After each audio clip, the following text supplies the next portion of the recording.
Well, good day, everybody. It's still the 16th of August, 2025, and it's still Saturday, believe it or not. They haven't changed this yet. But anyway, it's, 7 something in the evening? 7:40, maybe it's close to getting to be 8 o'clock. And, well, you can see the sunset over there. This is Momo Torgolvi Center, not that far from where I live. And looks like this guy's talking to somebody on his cell phone. Maybe he's a vlogger, I doubt it. Anyway, there's some other things that have been put out since that meeting of Donald Trump and Vladimir Putin, and I thought I would add it. But I first have to tell you guys that I had, I can't even believe it myself, I had 4 beers.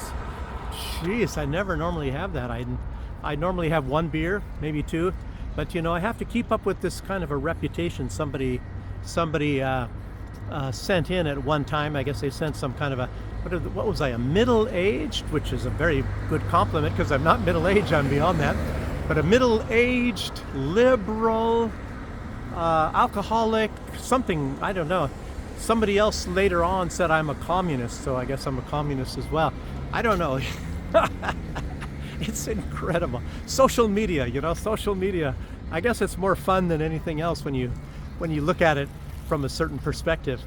But you know, having a few beers, I guess I can look at things a little bit more lighthearted. So, but anyway, let's see what was going on. I saw a video with Scott Ritter, and Scott Ritter was on a rant. He was quite on a rant. But you know, Scott Ritter is interesting because he puts a lot of emotion in, and I consider Scott Ritter an intellectual. A lot of people may not. He is. He had a very high position. He was only a major, and he had a very high position back in the old days, you know, about monitoring the weapons and things like that. Very educated guy, very smart guy, I have to say. And, you know, of course, he has a lot of emotion he puts into things. But here's another entrance. That was the main entrance I showed you over there. And this is a secondary type of entrance of this Torgolvi Center, shopping center, Momo. Like I said, not too far from where I live. But anyway. But anyway, Scott Ritter is always interesting to listen to because he puts some emotion into it. It's, you know, I like Jeffrey Sachs. I saw a video from him as well, and it's always very good information. These are, as I say, intellectual thinking people, and it's very, I don't know, what is it, refreshing to me or something. But like Scott Ritter, one thing about Scott Ritter that I noticed, he was, you know, obviously a Marine Corps officer, but he talks a lot like an enlisted type of person, maybe a intelligent enlisted type person. So he doesn't talk, at least from the officers that I knew in the U.S. Army, he doesn't talk like them, you know, a bunch of arrogant, stupid idiots kind of, you know, that, yeah, I don't know, maybe they have some kind of abilities when it comes to some sort of wars and digging in, you know. Lieutenants and captains are, for the most part, all I've dealt with, you know. And of course, when I was in one position, of course, I had dealt with mostly always generals and colonels sometimes, and they're, you know, they're a lot different but they deal on a different level. And then of course the majors are the executive officers, the XOs, and a lot of times they even have like if you're American, you have German executive officers, you know, that are in the German military. Pretty strange stuff. But anyway, let's keep going. Scott Ritter, the video, he was talking about an interview he had with Ryan Dawson, which I was thinking, wow, Ryan Dawson. You don't hear too much about Ryan Dawson. And I told a lot of you before that I kind of got interested in what I'm doing right now through a man called Mike Rivero, whatreallyhappened.com. And he has a lot to do with Ryan Dawson. And, you know, Ryan Dawson, when I started watching him long time ago, I think I wrote the date here, maybe it was 20 years ago, 2018 or so, maybe even before that, I can't remember for sure. He was just a young guy. I think it's sort of like the Jackson Hinkle sort of a deal. When you see Jackson Hinkle, how he was living with his parents out of his bedroom, he was broadcasting. And these people, I don't know why, but they have a very good ability, you know, to gather this news and to analyze it. It's pretty amazing, to be honest with you. Ryan Dawson was one of them. So, and Scott Ritter gave him a lot of praise, Ryan Dawson. I assume that he knows Ryan Dawson from before. But like I said, Ryan Dawson, when I remember watching him back then, I guess, I don't know if he was a teenager, maybe he was in his 20s, I don't even remember. But he was in Japan. He was, I believe, living with his parents. He just had a regular job, but he was doing this contribution sort of stuff, contribution to geopolitics. And I can even add to that, you know, after this last video that I just made, that if he were in Belarus, he would have no chance to actually become well known. So it's anyway, if you're in Belarus, as you know, YouTube is going to do everything to shoot you down, and of course the establishment as well. They all work together. Let's just put it that way. So anyway, but like Jackson Hinkle was living with his parents in California, like I think he was broadcasting from his bedroom. But he had before that time, I think he had run for some sort of a political position as and I think for the Democratic Party, and of course he regrets that. You know what I like about, one thing I like about Jackson Hinkle is he'll admit that he made some sort of a, you know, like, oh, that was pretty stupid of me doing that, you know. So I like, I think I like both of those guys, you know, young guys, and they haven't lost this ability to say, well, that was kind of a mistake, you know. And you look at like somebody like a politician like Donald Trump or any politician, basically none of them admit to ever making a mistake ever in their entire lives, because I guess, you know, when you're a politician, you admit to making a mistake. That's the end of your career for the most part. So let's keep going here. Okay. So anyway, Scott Ritter's talk with Ryan Dawson pertained to how Israeli intelligence has unbelievable control over the Middle East policy of the United States government. And that's absolutely true. It is frightening. It's frightening. What's more, it should be obvious that Israel has tremendous control over Donald Trump. Really, really, really control over Donald Trump. And I say that in so many videos that basically Israel is the one that put Donald Trump in the White House more than anything. You need to have, especially when you see how the deep state was working against Donald Trump, you have to have some really, really powerful backing to be able to overcome what Donald Trump overcame. Mm-hmm. So anyway, it was Israel, obviously. Ryan Dawson was telling Scott Ritter how the Epstein scandal essentially has many prominent men by the family jewels, by the one, I can't say that, one ball to bind them all. No, you gotta have both balls, I guess, you know, because you can still procreate with two balls, but they gotta have both balls, you know, like this. I don't know, YouTube, I don't want to get deleted or something like that, but you guys all know how that stuff all works out anyway. Get you by the short hairs, by the ginger curlies, whatever you want to say. It's the same sort of a deal. I didn't even know there was a parking garage underneath this Totogovi Center, shopping center. Okay. Oh, where am I at here? Anyway. Hello. I guess somebody heard me speaking English, I guess. You guys probably didn't hear that on there.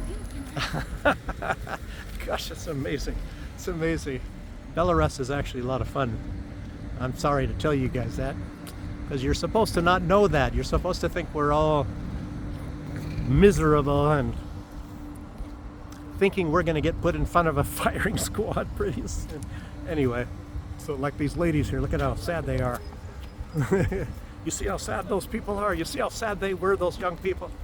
Anyway, so, oh, where am I at here? Okay. Anyway, you think about this, how Israel has them two balls to bind them all. You know, I tell you what, it's frightening. You know, it's very, very frightening, and it really, really is, because, you know, you're two ginger curlies away from a nuclear holocaust, if you think about it that way.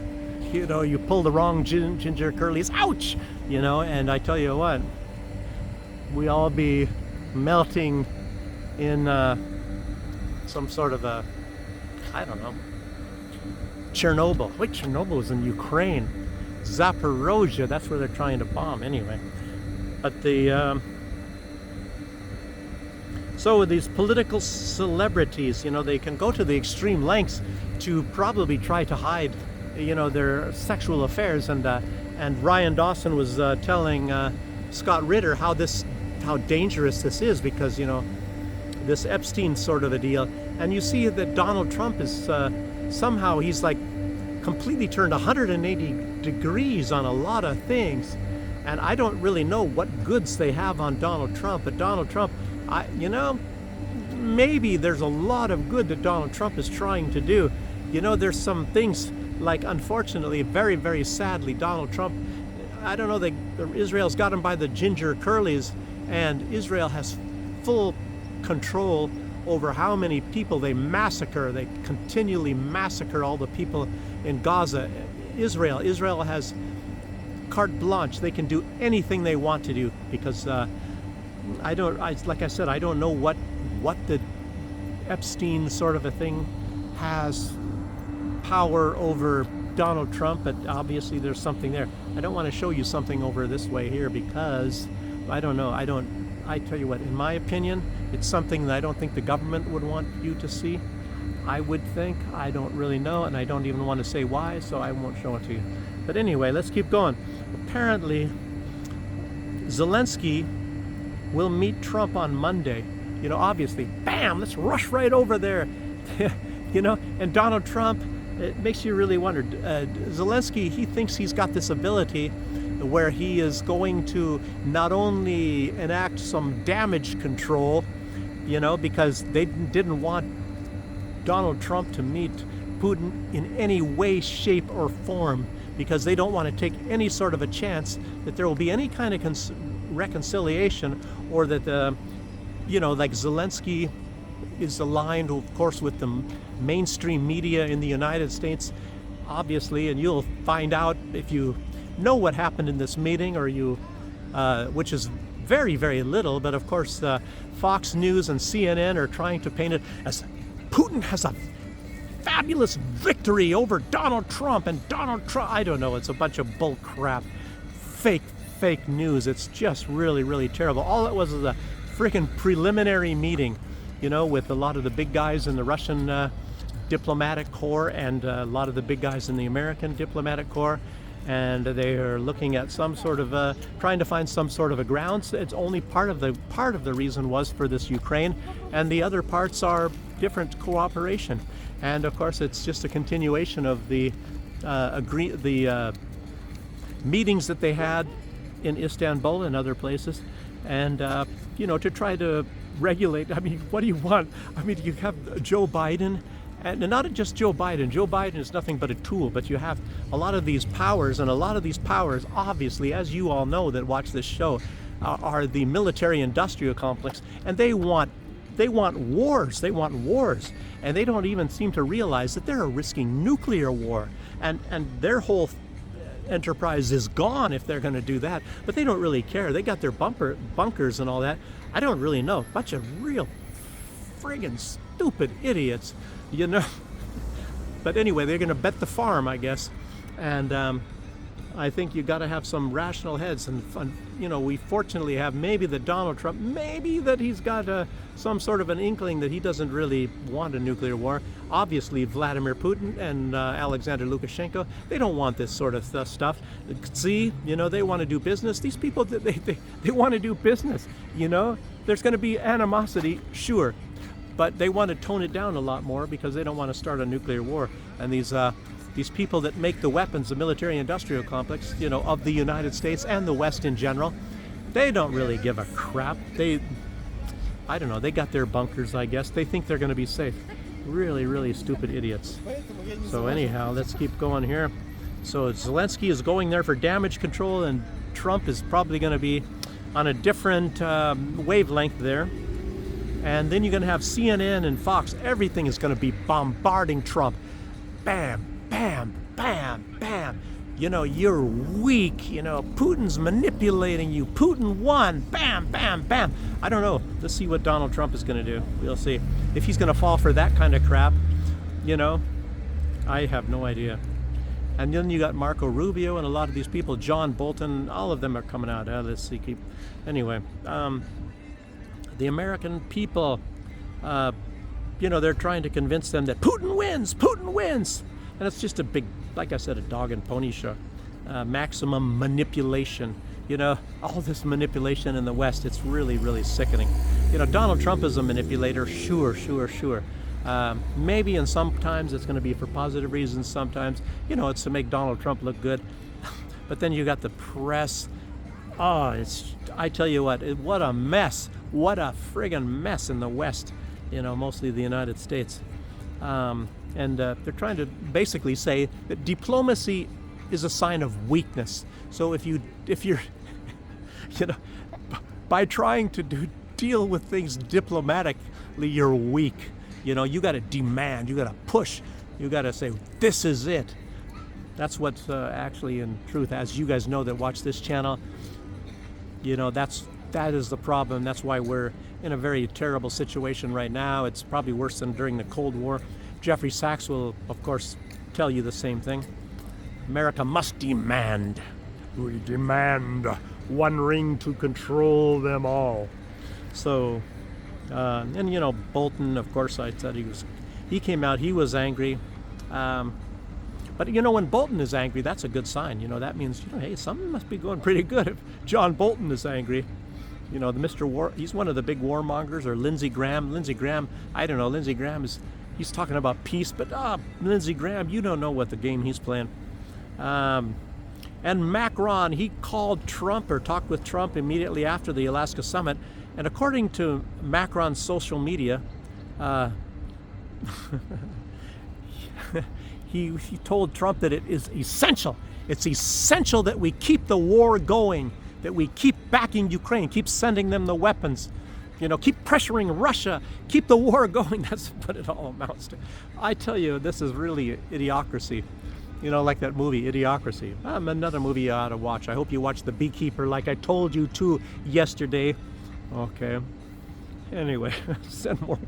Meloni, I guess Meloni of Italy, the leader of Italy. You know, the little short girl, really cute, by the way. And she's like has a glimmer of hope. I mean, is a glimmer of hope, and she actually seems like she wants peace. She's kind of been a little bit like this anyway. She's not fully on the side of all the warmongers, Starmer, Macron, Merz. You know, it was Olaf Scholz, and now Merz, you know, let's war, we gotta kill the Russians. And Meloni is she's a little, I don't know, very interesting. So maybe she'll add a little bit of something, I don't know. She'll probably go along with all the big men, you know, the big men. We're bigger than you are. You're just a little short blonde woman from Italy, and we're smart, and, you know, we're the warmongers. Anyway, I don't know. But anyway, I don't know, maybe she'll get on that cocaine train with those guys at some point in time. I don't know, colleague, if Meloni's involved in that stuff. But you have Kaya Kallas, and you even have Maya Sandow. She really wants into the war. Of always, you know, you got the Baltic states, you know, the Chihuahua states. Oh, get off my leg, you know, Chihuahuas. You know, they always want war, you know, because they know that somebody else is going to be backing them.